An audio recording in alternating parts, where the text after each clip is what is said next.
Hey everyone, and welcome back to another peaceful journey through the corridors of ancient history. Tonight, we're embarking on something truly extraordinary, a deep exploration of the Persian Royal Road, known in Old Persian as the King's Road, or Ra-i-Shah. Before we begin this contemplative journey together, I'd love for you to hit that subscribe button if you find these explorations into the quieter, more systematic aspects of ancient civilizations as fascinating as I do. And please let me know in the comments where you're listening from tonight. Whether you're settling in for sleep in Tokyo, starting your evening routine in London, winding down after a long day in Sao Paulo, or finding a peaceful moment anywhere else in our wonderfully connected world. There's something profoundly moving about how we can gather across time zones to explore these ancient networks that once connected their own vast, diverse world in ways that still inspire wonder today. Now, get comfortable in your favorite spot, perhaps with a warm cup of tea, or simply the comfort of soft pillows and blankets. Dim those lights and let your breathing settle into a natural, peaceful rhythm. Tonight, we're not chasing the dramatic conquests of Cyrus the Great or the spectacular battles that defined Persian military might. Instead, we're going to examine something much quieter, but perhaps even more revolutionary. How the Achaemenid Persians created what may have been humanity's first truly integrated continental communication and economic system. We're exploring the gentle, methodical rhythm of ancient logistics, the careful daily coordination that bound together an empire stretching from the Indus River to the Aegean Sea, and the countless individual lives and decisions that made this remarkable system function across distances that would have seemed impossibly vast to any previous civilization. Let's begin our peaceful journey into the heart of Persian administrative genius, walking slowly along ancient stone-paved roads that once carried the hopes, dreams, and daily necessities of millions of people across 3 continents. Picture, if you will, a cool morning in the spring of 518 BCE. The sun rises slowly over the ancient city of Sardis, that great commercial hub of Western Anatolia, casting long, golden shadows across the cobblestones of what would become the most famous road terminus in the ancient world. In the Royal Relay Station, a substantial complex of stables, administrative buildings, and residential quarters, a royal courier makes his final preparations for a journey that will define the next month of his life. He adjusts the leather satchel that contains imperial dispatches sealed with the personal seal of Darius V himself, checks once more the bronze tokens that will grant him fresh horses at each of the 111 stations that lie between Sardis and Susa, and mentally reviews the complex protocols that will govern his interactions with local officials, fellow travelers, and the countless people he will encounter along nearly 2,000 miles of carefully maintained roadway. This courier is about to embark on a journey along what we now call the Royal Road, but which represented something far more significant than its name suggests. This wasn't merely a highway, it was the central nervous system of the largest, most diverse empire the world had yet seen. A carefully engineered solution to the fundamental challenge that had defeated every previous attempt at continental scale governance. How do you create unity without destroying diversity? How do you facilitate trade and communication across vast distances without crushing the local traditions, economies, and social structures that give communities their identity and strength? How do you move information quickly enough to respond to crises, opportunities, and the daily needs of governance across territories so vast that a messenger traveling from one end to the other would pass through dozens of different climates, languages, cultures, and local political systems. The Persian answer to these challenges wasn't found in grand proclamations or dramatic gestures, but in the patient, methodical construction of infrastructure that would quietly revolutionize how human societies could organize themselves across space and time. The Royal Road system represented a form of administrative poetry, a carefully crafted solution that balanced the competing demands of efficiency and flexibility, central control and local autonomy, speed and sustainability in ways that allowed an empire encompassing perhaps 40 million people to function with a level of coordination and prosperity that wouldn't be matched again for over 1,000 years. The road itself emerged gradually from the practical needs of empire, growing organically from the accumulated wisdom of generations of travelers, merchants, local administrators, and the indigenous peoples who had been crossing these landscapes long before the first Persian soldier ever set foot in Anatolia. What made the Persian achievement revolutionary wasn't the mere existence of roads. Pathways for trade and travel had existed for millennia, but rather the systematic integration of these routes into a comprehensive imperial communication network that prioritized reliability, security, and predictable timing over the vast distances that separated the corners of their empire. Consider for a moment the sheer audacity of the engineering challenges involved. The Royal Road had to cross the rugged Taurus Mountains, where winter snows could block passes for months and summer heat could kill the unprepared. It had to navigate the complex terrain of Anatolia with its mix of highlands, river valleys, and coastal plains, each requiring different construction techniques and maintenance approaches. The road crossed the broad Euphrates River, requiring substantial bridges or reliable ferry systems that could handle both normal traffic and the occasional passage of armies or large commercial caravans. It passed through regions with vastly different climates, from the relatively temperate coast of the Aegean to the harsh deserts of Mesopotamia and the mountainous terrain of the Iranian plateau.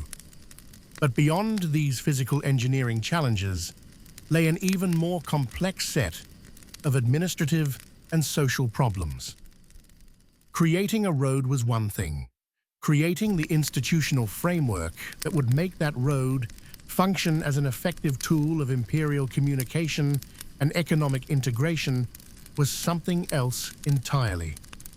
This required developing standardized systems for everything from horse breeding and veterinary care to diplomatic protocols, commercial law, currency exchange, and the countless forms of local knowledge that would allow travelers to navigate safely and efficiently through dozens of different cultural and political contexts. The Persian approach to these challenges reveals something profound about their understanding of empire and governance. Unlike previous conquering powers, who often attempted to solve the problems of distance and diversity by imposing uniform systems through force, the Persians developed what we might call an approach of adaptive standardization. They created consistent underlying infrastructure and procedures while allowing for tremendous local variation in implementation, recognizing that effective empire required working with, rather than against, the natural patterns of local societies, economies, and cultural traditions. At the heart of this system lay the institution of the relay station, known in various Persian dialects as Chaparkhane, or simply stations of the king. These facilities were far more than simple places to change horses or rest for the night. They were complex administrative nodes that served multiple functions simultaneously, each one carefully positioned to serve both the immediate practical needs of travelers and the broader strategic requirements of imperial communication and control. Each station was staffed with royal officials who possessed the authority to authenticate documents, verify the credentials of travelers, collect detailed intelligence about local conditions, facilitate exchanges between imperial administration and local communities, and serve as the empire's eyes and ears in regions that might be hundreds of miles from the nearest major administrative center. The stations themselves were substantial investments in infrastructure and human resources. A typical station complex might include extensive stables capable of housing 50 or more horses, granaries, and feed storage facilities sufficient to supply those animals year-round, residential quarters for permanent staff, and temporary accommodation for official travelers, administrative buildings equipped with the scribal materials and record-keeping systems necessary for maintaining detailed logs of all traffic, and often workshops where essential repairs to equipment, weapons, and vehicles could be carried out without requiring travelers to seek help in nearby communities. The economic implications of this station system were staggering in their scope and sophistication. For the first time in human history, merchants planning trade operations across continental distances could do so with reasonable confidence in travel times, security arrangements, and the availability of essential supplies along their routes. A textile merchant in Sardis could enter into contracts with suppliers in Babylon or Persepolis, knowing that while communication delays were still substantial by modern standards, they were predictable and manageable. This predictability was itself a form of economic infrastructure. It reduced risk, encouraged investment in long-distance trade, and allowed for the development of increasingly sophisticated financial instruments that could support commercial operations across vast distances and extended time periods.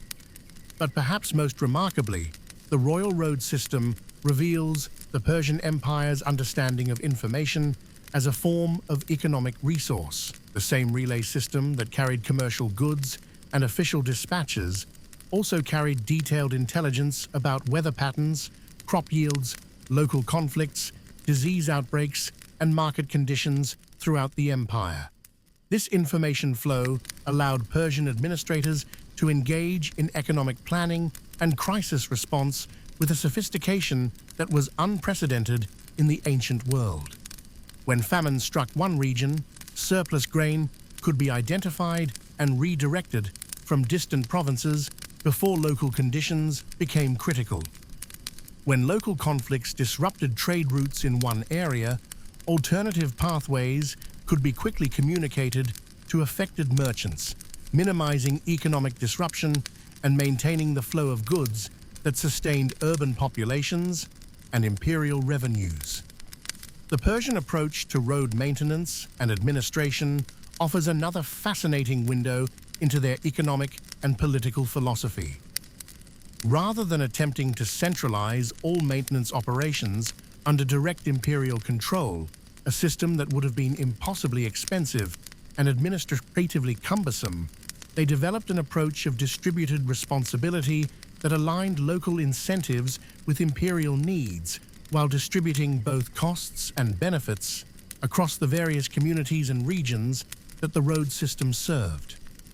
Local satraps, the provincial governors who represented Persian authority in each region, were made responsible for maintaining road sections within their territories.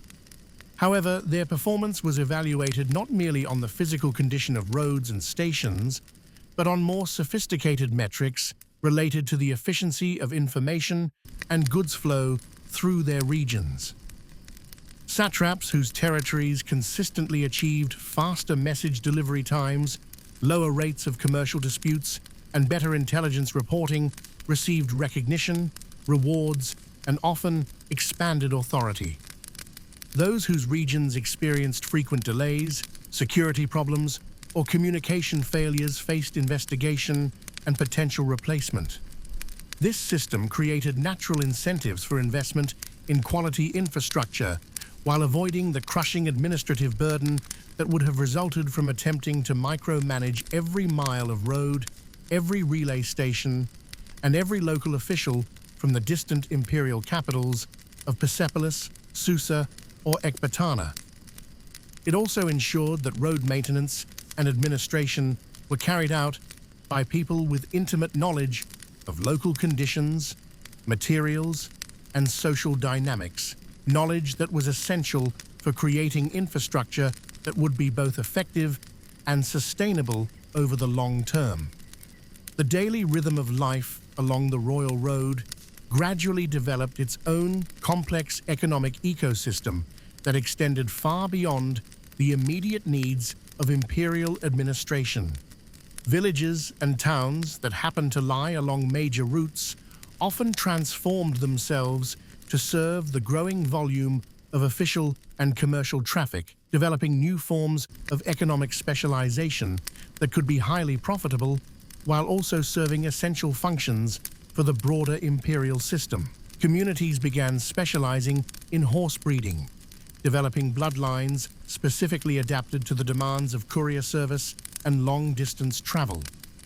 The Persian courier horses became famous throughout the ancient world for their endurance, speed, and reliability under the demanding conditions of imperial service. Local breeders worked closely with imperial officials to develop training programs, feeding regimens, and breeding strategies that would produce animals capable of maintaining the rigorous schedule that royal couriers demanded. Local blacksmiths and metalworkers expanded their operations to focus on the specialized craftsmanship required for harness repair, weapon maintenance, and the production of the tools and hardware that travelers required. These craftsmen developed new techniques and specialized knowledge that allowed them to serve not only local needs, but also the requirements of travelers from distant regions who might need repairs to equipment that was unfamiliar to local artisans. Food producers throughout the empire developed new techniques for preservation and packaging that would allow their products to sustain travelers through the long stages between stations. The demands of feeding people and animals traveling vast distances created markets for preserved meats, dried fruits, hardtack, and travel bread, concentrated foods that could provide essential nutrition in compact, durable forms. Local producers who could meet these specialized needs often found themselves with access to markets and profit opportunities that extended far beyond their immediate regions. Innkeepers and merchants along the road created new forms of hospitality and retail services designed specifically for the needs of people traveling vast distances with valuable cargoes and important missions. These services had to accommodate not only the practical needs of food, shelter, and equipment, but also the cultural and religious requirements of travelers from dozens of different backgrounds.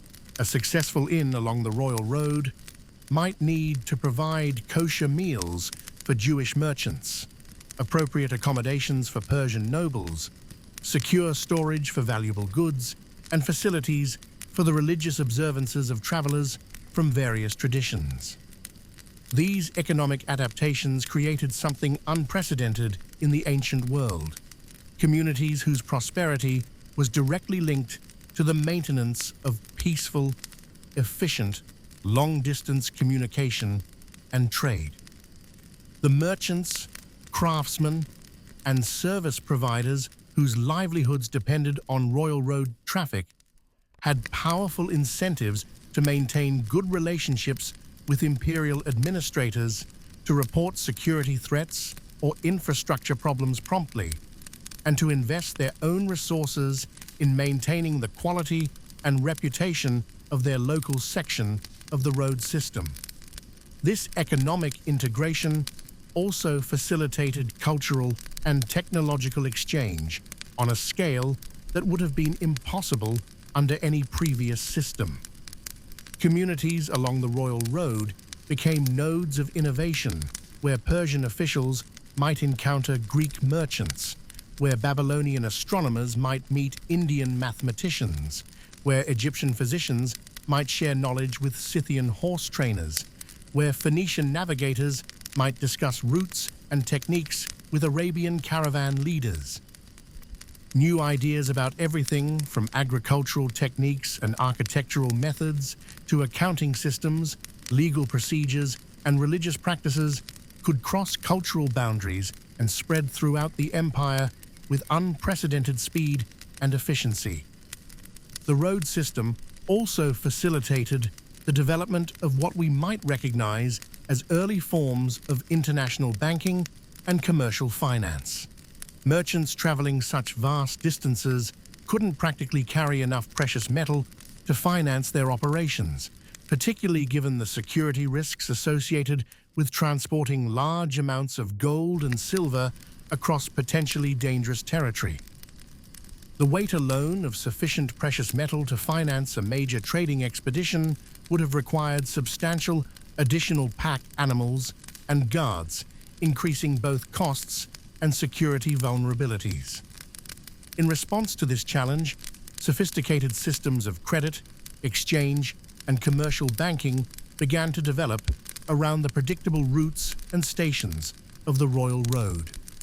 Babylonian banking houses, building on their ancient expertise in commercial law, accounting, and financial management that stretched back over a millennium, began establishing correspondent relationships with merchants and money changers in distant cities throughout the Persian Empire.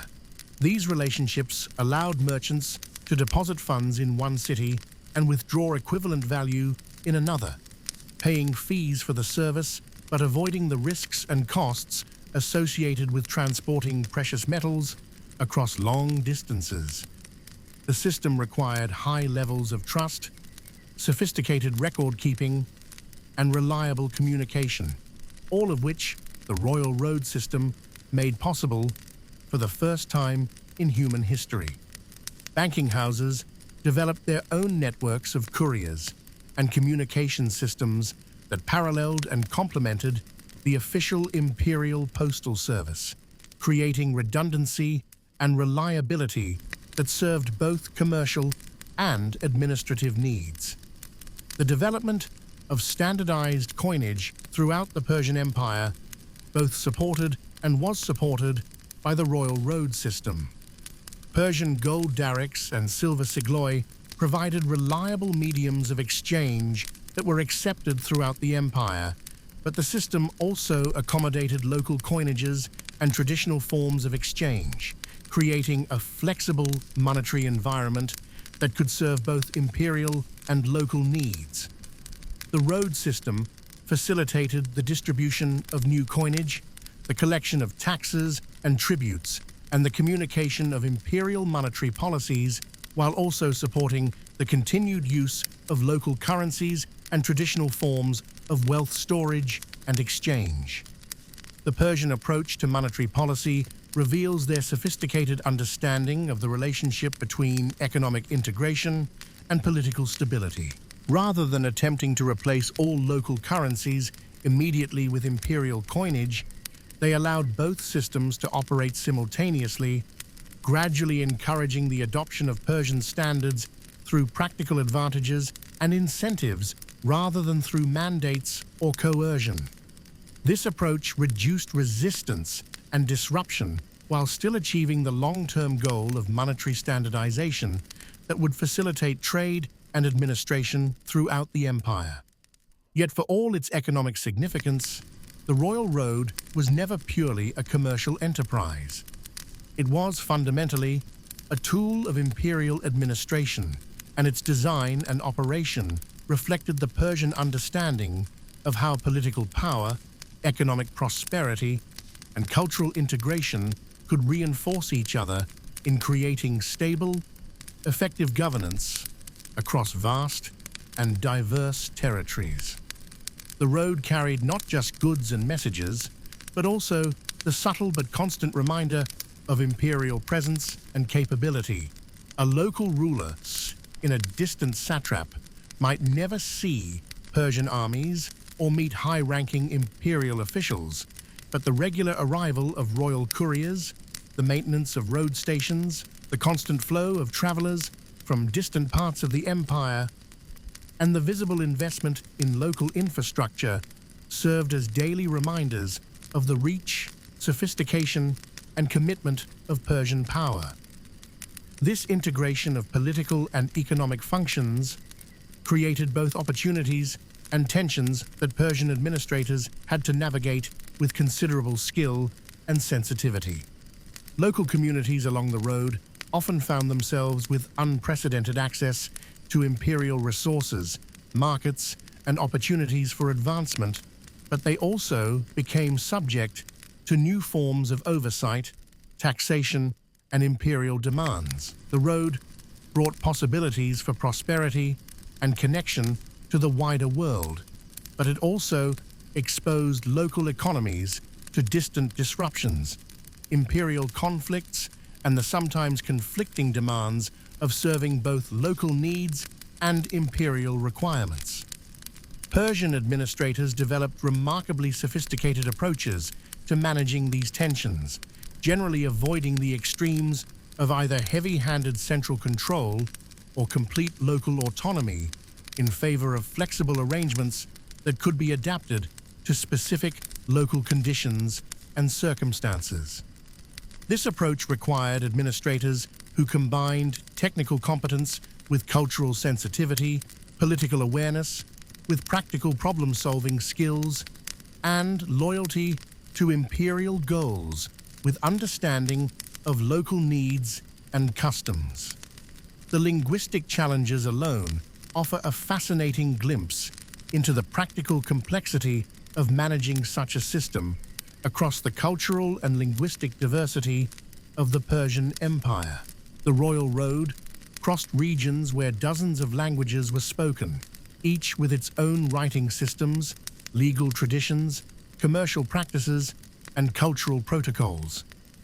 Persian administrators developed remarkably pragmatic and effective approaches to these challenges, creating standardized administrative languages for official communications while supporting and accommodating the continued use of local languages for commercial transactions, civil administration, and cultural activities. This linguistic flexibility was itself a form of economic infrastructure, reducing transaction costs, minimizing misunderstandings, and helping to maintain the trust and cooperation that any successful long-distance trade and communication system requires.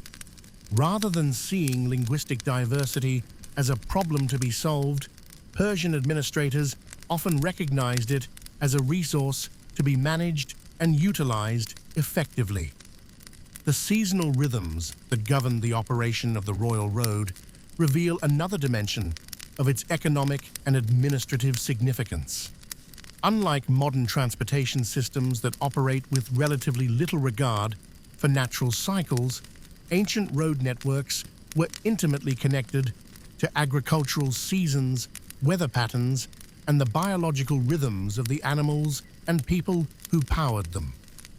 Persian administrators had to coordinate their communication and supply systems with the harvest cycles of dozens of different agricultural regions, the breeding seasons of horses and other livestock, the flooding patterns of major rivers, the migration routes of pastoral peoples, whose cooperation was essential for road security, and countless other natural and social cycles that influence the efficiency and safety of long-distance travel. This seasonal coordination required a level of planning, information management, and institutional memory that was unprecedented in the ancient world. Persian scribes maintained detailed records of travel times under different seasonal conditions, optimal feeding schedules, and veterinary care for courier horses, weather patterns that affected river crossings and mountain passes, and hundreds of other variables that influence the performance of the road system throughout the annual cycle. This information was itself a valuable economic and administrative resource, allowing Persian merchants, officials, and local administrators to optimize their operations in ways that would have been impossible for their predecessors. The Royal Road also facilitated the development of new forms of economic specialization within the Persian Empire that went far beyond the immediate needs of transportation and communication. Regions began to focus on producing goods that could profitably bear the costs of long-distance transport. High-value items like precious metals and gems, exotic spices and aromatics, fine textiles and luxury crafts, specialized weapons and tools, and artistic products that commanded premium prices in distant markets. This increasing specialization created greater overall economic efficiency and prosperity throughout the empire, but it also created new forms of economic interdependence that required careful management and coordination.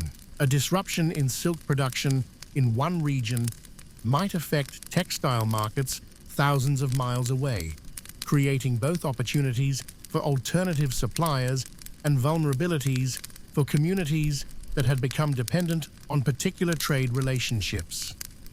Persian administrators had to develop sophisticated approaches to managing these interdependencies, balancing the benefits of specialization with the need for economic security and resilience. The road system enabled Persian administrators to respond to economic disruptions with unprecedented speed and effectiveness. When natural disasters, conflicts, or other disruptions affected particular regions or trade routes, alternative sources of supply could be identified and activated, alternative routes could be communicated to affected merchants, and resources could be redirected to minimize economic damage and maintain essential services.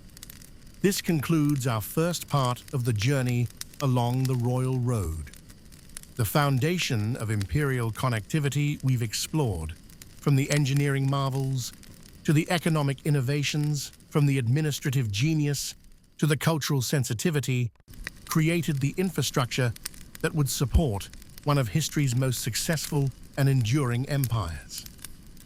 In our next part, we'll delve deeper into the human networks, the daily lives of the people who made this system work, and the lasting impact of Persian innovations on the ancient world and beyond. The human dimension of the Royal Road system reveals perhaps its most fascinating and complex aspects: the ways in which thousands of individuals from vastly different backgrounds, cultures, and social positions came together to create and sustain this continental network of communication and commerce. Behind the impressive statistics of distance covered and messages delivered lay countless personal stories of adaptation, innovation, cooperation, and daily problem-solving that made the system work in practice. These weren't anonymous functionaries mechanically following rigid protocols. They were real people who developed relationships, accumulated local knowledge, created innovative solutions to practical challenges, and built the informal networks of trust and cooperation that were essential to the road system's success. Consider the complex and demanding life of a typical station master along the Royal Road. These individuals, often recruited from local communities but trained in Persian administrative methods and imperial protocols, had to serve simultaneously as diplomats, veterinarians, accountants, security officers, intelligence analysts, and community liaisons. On any given day, a station master might need to assess the credentials and intentions of travelers arriving from distant regions, make critical decisions about the allocation of limited resources like fresh horses and food supplies, manage delicate relationships with local communities whose cooperation was essential for station operations, resolve disputes between travelers with different cultural backgrounds and legal traditions, and provide accurate timely reports to both immediate supervisors and distant imperial administrators who depended on reliable information for crucial policy decisions. The station masters developed extensive informal networks of professional relationships that often proved as important as the formal administrative hierarchy in ensuring the effective operation of the road system. A station master in Western Anatolia might develop ongoing correspondence with colleagues hundreds of miles away in Mesopotamia or Media, sharing detailed information about weather conditions, security concerns, unusual travelers, local political developments, and countless other details that helped create a comprehensive picture of conditions throughout the empire. These personal networks created valuable redundancy and flexibility within the formal system, allowing information to flow through multiple channels and problems to be addressed through local initiative and creativity rather than waiting for instructions from distant authorities who might not fully understand local conditions. The selection and training of royal couriers represents one of the most sophisticated human resource management challenges in the ancient world. Persian administrators had to identify and recruit individuals who combined exceptional physical stamina with advanced navigational skills, cultural sensitivity, complete reliability, and the psychological resilience necessary to spend weeks alone on potentially dangerous roads, carrying messages whose contents they were forbidden to examine, but whose importance they fully understood. These weren't simple message carriers or postal workers, they were elite professionals whose ability to navigate complex political and cultural boundaries, adapt to unexpected challenges, and maintain their effectiveness under extreme physical and psychological conditions was absolutely essential to the daily functioning of the imperial system. A courier carrying sensitive diplomatic correspondence between the imperial court at Persepolis and a distant satrap in Bactria or Egypt needed to understand when local customs required specific forms of respect or protocol. How to handle requests for information from local officials without compromising the security of their mission, how to maintain the confidentiality and integrity of their messages while still gathering useful intelligence about conditions along their route, and how to make critical decisions about route changes, timing, and resource allocation when unexpected circumstances arose during their journey. The comprehensive training programs developed for these couriers reveal the Persian Empire's sophisticated understanding of human psychology, motivation, and skill development.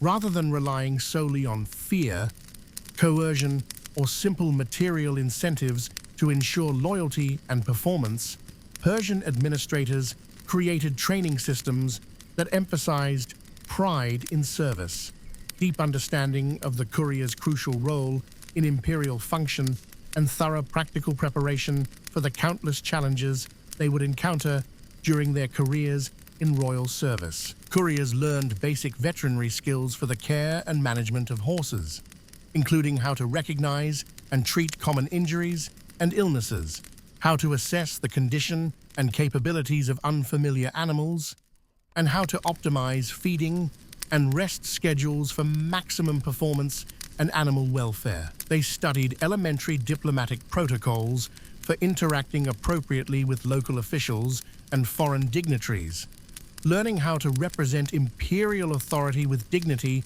while showing appropriate respect for local customs and sensibilities. They received training in fundamental accounting and record-keeping procedures for managing their expense accounts and reporting their activities, learning to maintain detailed logs that would allow imperial administrators to track costs, identify inefficiencies, and plan future operations. They studied basic medical knowledge for treating injuries and illnesses that might occur during their journeys, both for themselves and for fellow travelers they might encounter who needed assistance. Perhaps most importantly, couriers received education in the languages, customs, and cultural expectations of the regions through which they would travel most frequently. This cultural education was essential not only for practical communication, but also for building the relationships of trust and respect that made their missions more likely to succeed and their personal safety more secure. The economic incentive systems built into the courier service demonstrate remarkable sophistication in understanding human motivation and creating sustainable career paths for essential personnel. Couriers received not just competitive base salaries, but also substantial performance bonuses based on delivery times, accuracy of intelligence reports, positive feedback from recipients of their messages, and their success in handling unusual situations or emergencies that arose during their service. They were eligible for comprehensive retirement benefits that provided economic security in their old age, medical care for injuries sustained during their dangerous service, opportunities for advancement within the imperial administration that could lead to prestigious and well-compensated positions, and access to imperial networks of patronage and opportunity that could benefit not only the couriers themselves, but also their families and home communities. Most importantly, couriers were accorded significant social status and public recognition. Being a royal courier was a position of honor that brought respect in local communities throughout the empire and opened doors to social and economic opportunities that would otherwise have been unavailable to people from ordinary backgrounds. This social dimension of the courier system was crucial to its long-term success, as it ensured that the most capable and ambitious individuals were attracted to imperial service rather than seeking opportunities in purely local or commercial contexts. The Persian approach to managing the diverse workforce required for road construction, maintenance, and security reveals another dimension of their administrative sophistication and cultural sensitivity. Rather than relying primarily on forced labor, slave systems, or simple taxation to meet their substantial infrastructure needs, the Persians developed complex systems of rotational service obligations that distributed the burden of roadwork across different communities and social classes, while providing valuable skills, training, economic opportunities, and pathways for social advancement. Local craftsmen, farmers, herders, and other workers might spend several months each year working on road construction or maintenance projects, gaining valuable experience with imperial engineering techniques, earning wages that substantially supplemented their normal incomes, and establishing relationships with imperial administrators and fellow workers from other regions that could prove valuable for their home communities long after their service obligations were completed. This rotational system ensured that roadwork was carried out by people with intimate knowledge of local conditions, materials, and construction techniques, resulting in infrastructure that was both standardized in function and carefully adapted to local geographical, climatic, and cultural circumstances. Local workers understood which materials would work best in their particular environment, which construction techniques would be most durable given local weather patterns, and which approaches would be most acceptable to local communities and least disruptive to established patterns of life and work. The system also created a vast, informal network of people throughout the empire who had direct, personal experience with Persian administrative methods, imperial infrastructure projects, and the broader goals and capabilities of the imperial system. These individuals often became unofficial ambassadors for Persian policies in their home communities, helping to explain imperial requirements, facilitate cooperation between local and imperial authorities, and build the relationships of trust and mutual understanding that were essential for the long-term success of Persian rule. The commercial networks that developed around the Royal Road created their own complex forms of social and economic organization that extended far beyond simple buying and selling. Merchant families often specialized in particular routes, types of goods, or aspects of long-distance trade, developing expertise that was accumulated over generations and became valuable intellectual property that could provide competitive advantages and economic security for extended family networks spanning multiple regions and cultures. These merchant families became repositories of practical knowledge about everything from seasonal variations in road conditions and optimal travel timing to the personal preferences, reliability, and negotiating styles of officials at different stations throughout the empire. Their accumulated wisdom about local customs, legal systems, currency exchange rates, market conditions, and supply sources was itself a valuable economic resource that could be leveraged, shared, or traded to support their commercial operations and build profitable relationships with other merchants, imperial officials, and local communities. Successful merchant families often found themselves serving informal advisory roles to both Persian administrators and other commercial travelers, providing expertise that helped improve the efficiency and security of the road system while advancing their own business interests.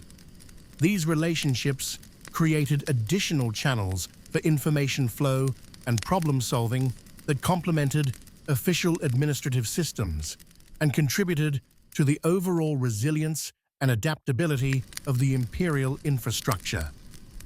The development of commercial law and dispute resolution mechanisms along the Royal Road demonstrates the Persian Empire's remarkably pragmatic and inclusive approach to managing legal pluralism across their diverse territories.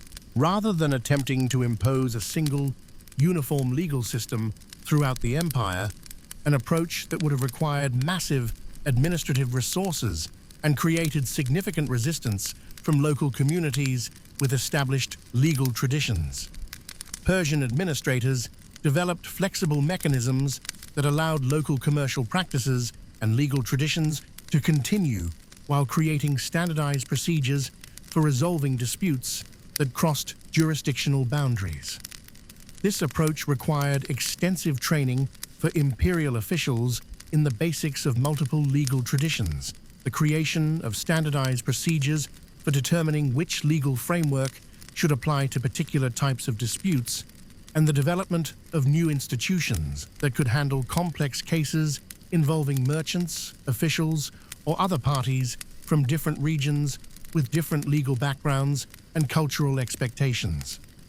The institution of commercial arbitration that gradually developed along the Royal Road was particularly sophisticated and influential in its impact on later legal developments. Persian officials, working in close collaboration with local legal experts, merchants' associations, and community leaders, created a comprehensive system of specialized courts and arbitration panels that could handle disputes involving parties from different regions with different legal traditions and commercial practices.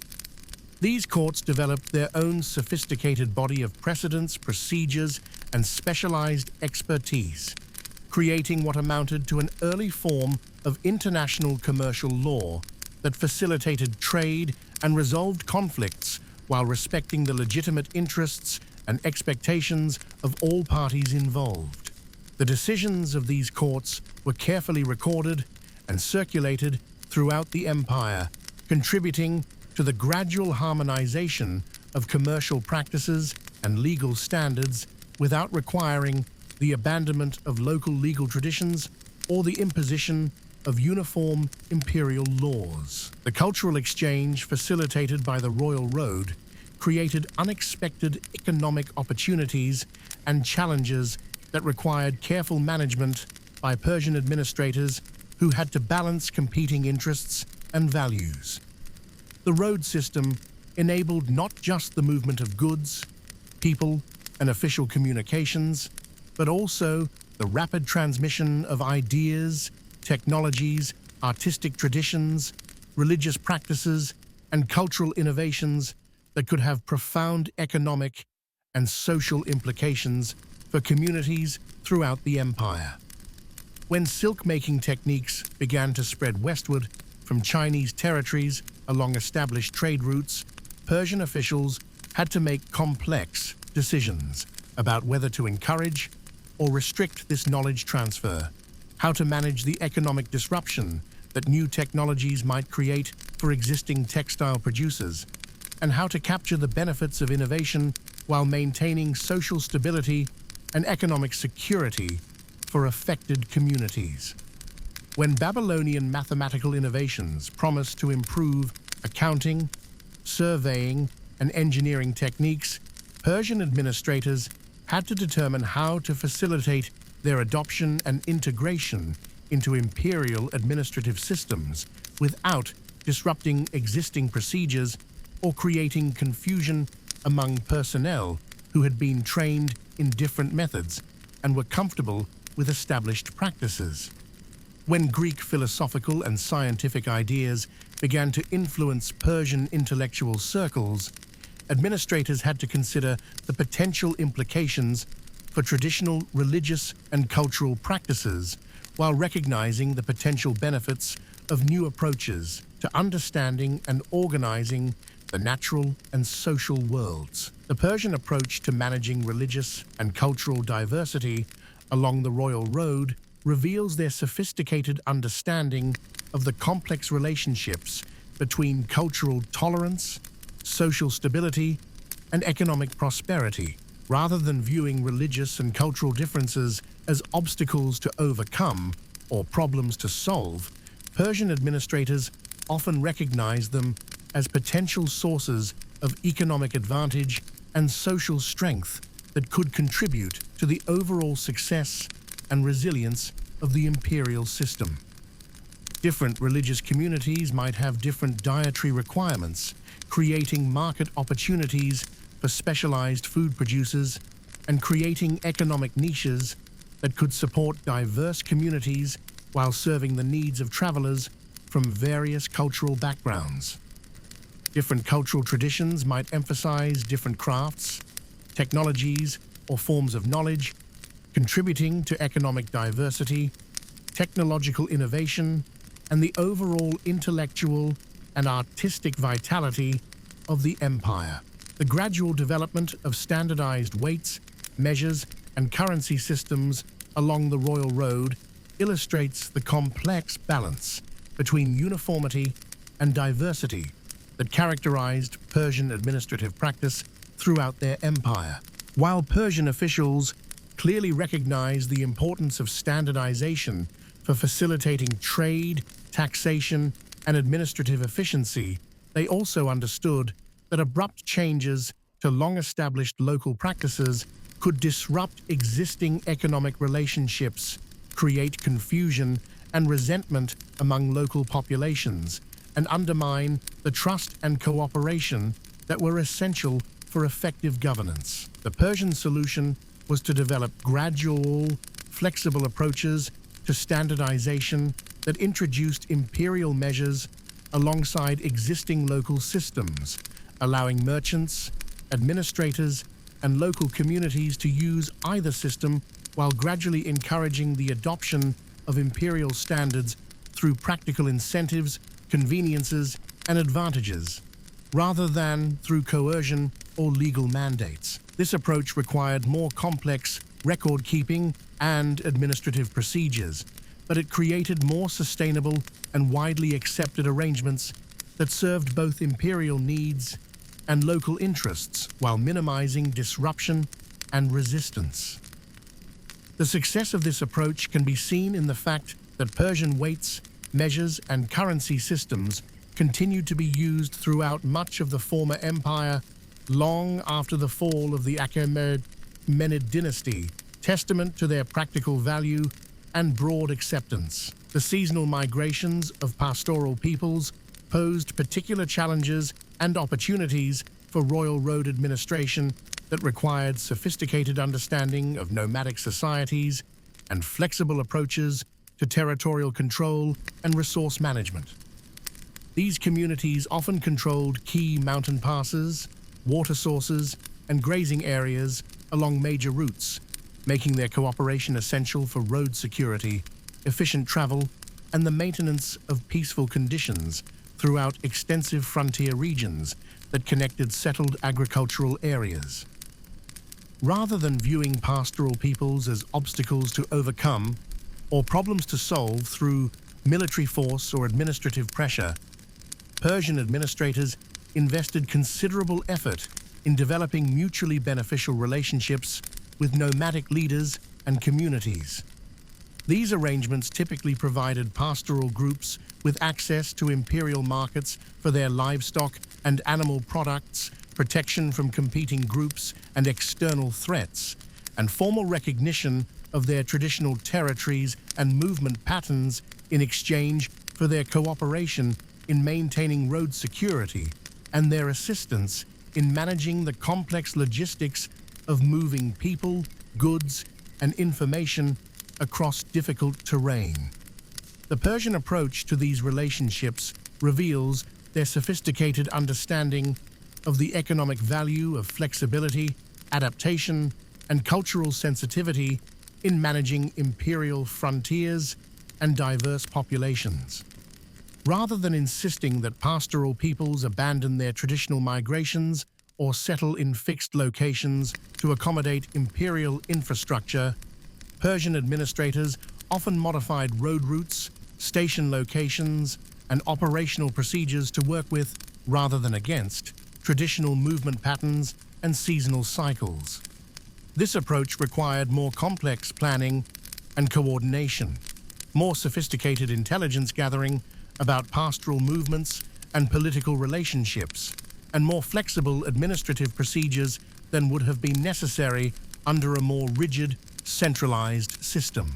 However, it created more sustainable, secure, and mutually beneficial arrangements that served both imperial interests and the legitimate needs of pastoral communities while contributing to the overall stability and prosperity of frontier regions. The intelligence and information networks that developed along the Royal Road created their own complex economic and social dynamics that extended far beyond the immediate needs of imperial administration.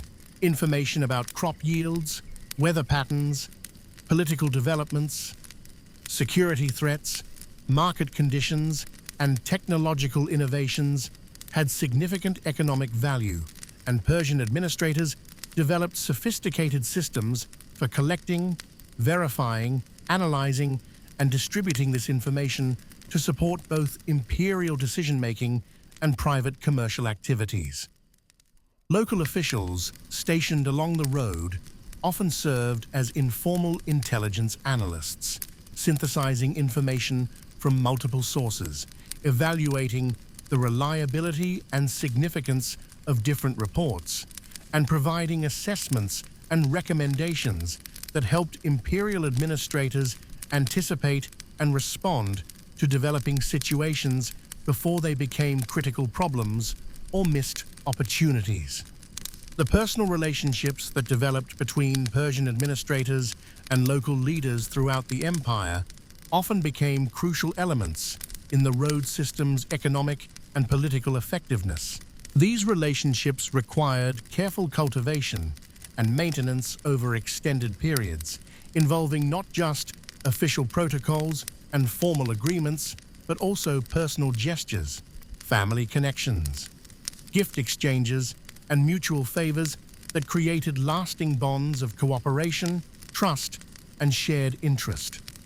Persian officials often spent years developing these relationships, learning local languages and customs, participating in community celebrations and ceremonies, understanding local political dynamics and social hierarchies, and building personal credibility and understanding that made their official duties more effective and their administrative decisions more acceptable to local populations.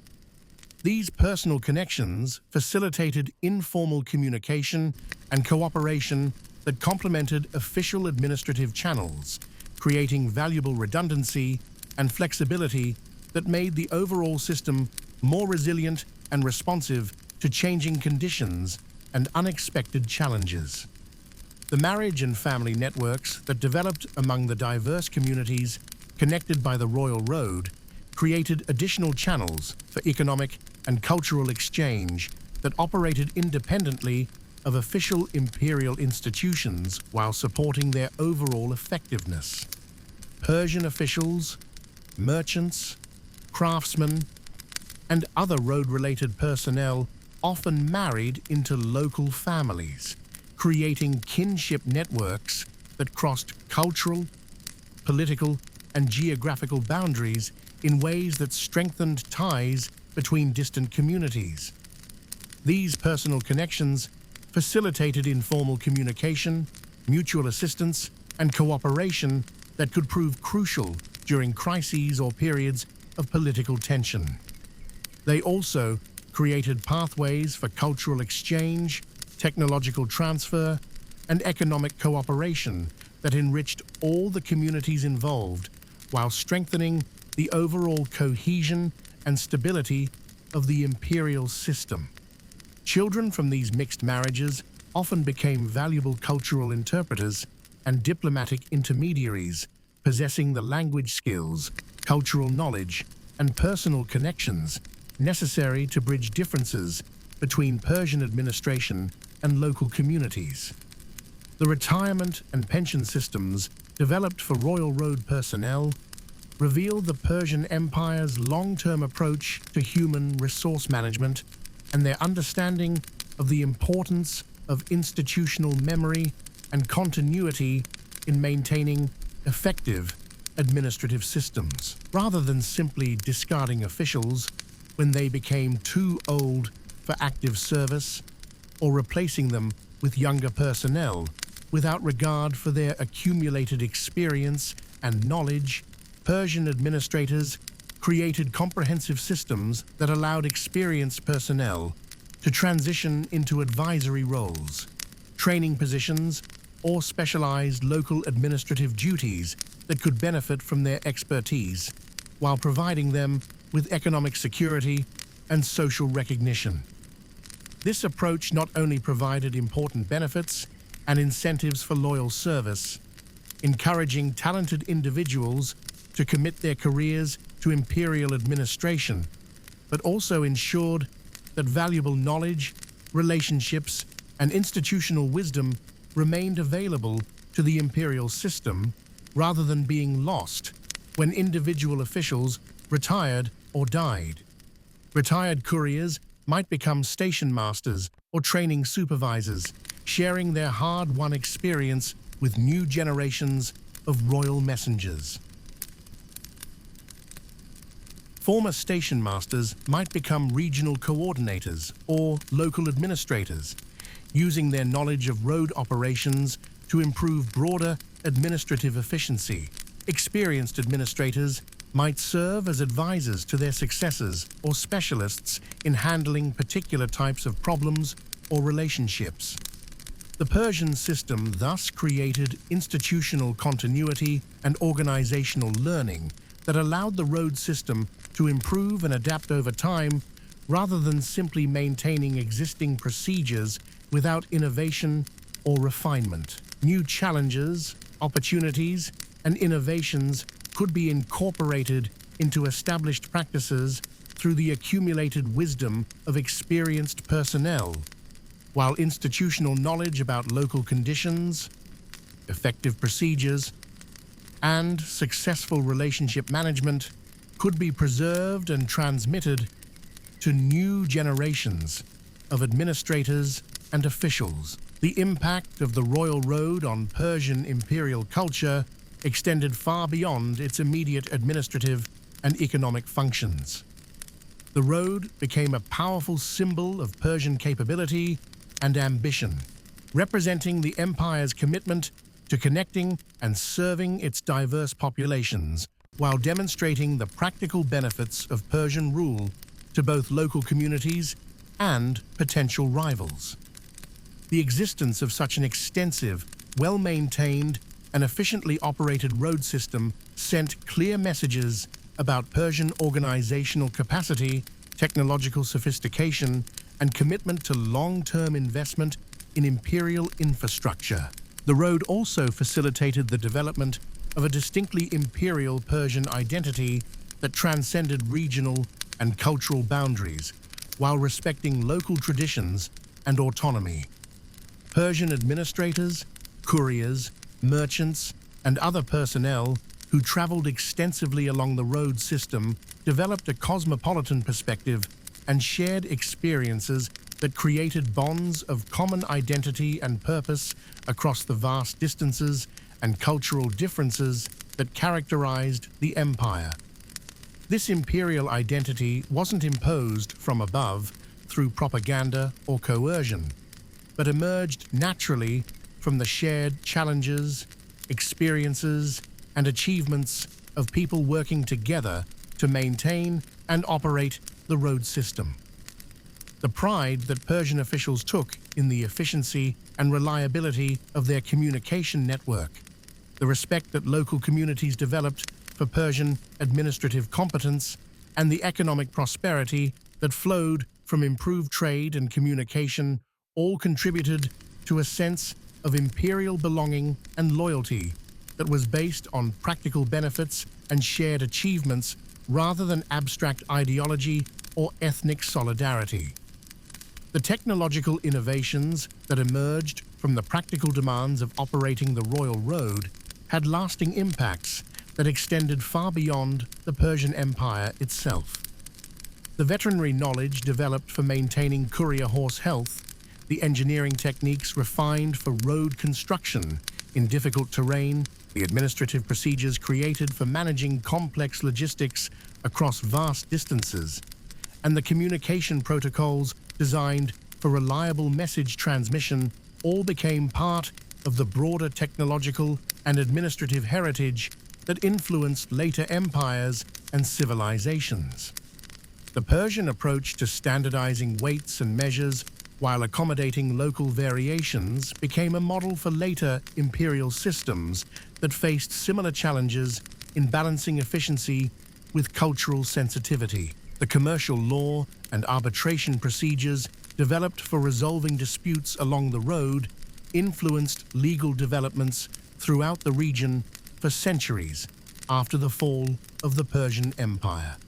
The banking and credit systems that emerged to support long-distance trade continued to evolve and spread, contributing to the development of increasingly sophisticated commercial finance throughout the ancient world. The Royal Road's influence on Greek culture and thinking deserves particular attention, given the extensive contact between Persian and Greek civilizations that the road facilitated.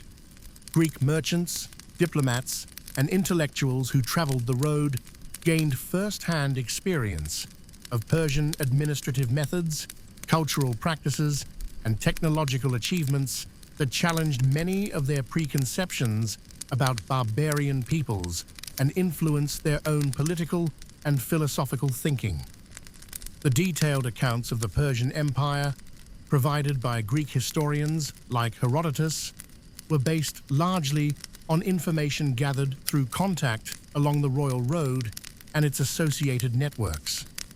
These accounts, while often biased by Greek cultural prejudices, preserved valuable information about Persian administrative practices and technological achievements that might otherwise have been lost.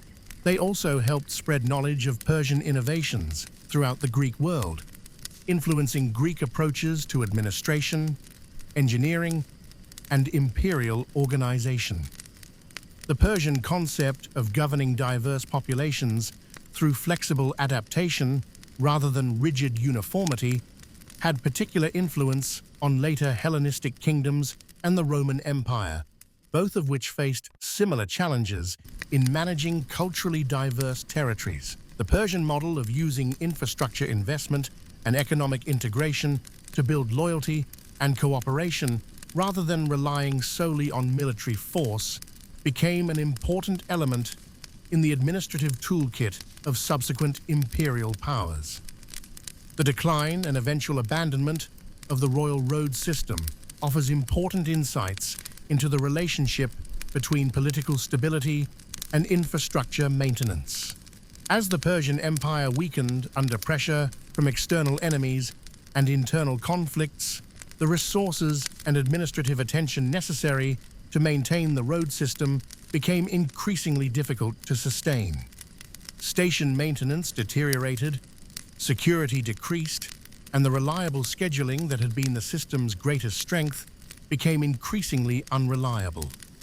The breakdown of the road system both reflected and accelerated broader imperial decline, as reduced communication efficiency made effective governance more difficult, while decreased trade volumes reduced the economic resources available for infrastructure maintenance. Local communities that had prospered by serving road traffic found their economies disrupted, reducing their incentive to cooperate with imperial administration and support imperial infrastructure.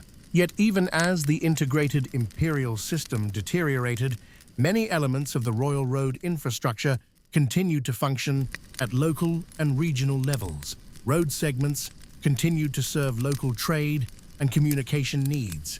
Relay stations were converted to ordinary inns and commercial facilities, and the commercial and legal practices developed for the road system continued to influence business and administrative practices throughout the region. The legacy of the Royal Road can be seen in many of the trade routes, administrative practices, and cultural exchange patterns that continued to shape the ancient world long after the fall of the Persian Empire. The Silk Road, that later connected China with the Mediterranean, built upon routes and infrastructure originally developed for the Persian system. The administrative methods developed for managing the road influenced the governance approaches of successor empires throughout the region. The commercial law and banking practices that emerged from road operations continued to evolve and spread, contributing to the development of increasingly sophisticated economic systems throughout the ancient world. Modern studies of the Royal Road have highlighted its significance as one of history's earliest examples of systematic infrastructure investment for economic and political integration. The Persian approach of using transportation and communication networks to bind together diverse populations while respecting local autonomy provides valuable lessons for contemporary efforts to manage globalization while preserving cultural diversity and local self-determination. The Persian understanding of infrastructure as a tool for creating shared prosperity rather than simply extracting resources from subject populations offers important insights for modern development economics and international relations. The road system's success depended not on imposing uniform standards and practices, but on creating flexible frameworks that could accommodate diversity while providing common benefits and opportunities. As we reach the gentle conclusion of our long journey together tonight along the ancient pathways of the Persian Royal Road, take a moment to reflect on the quiet complexity and profound human achievement we've explored. This remarkable system wasn't simply a highway or even a network of roads. It was a living, breathing organism composed of thousands of individual lives, decisions, relationships, and daily acts of cooperation that connected millions of people across vast distances and profound cultural differences.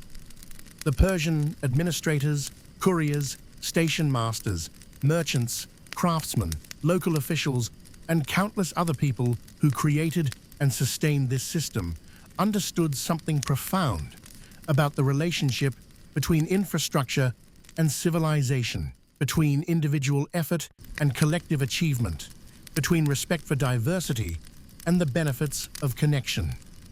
They recognized that the patient, careful work of building bridges between different peoples, places, and traditions could create prosperity, security, and cultural richness that far exceeded what any individual community could achieve in isolation.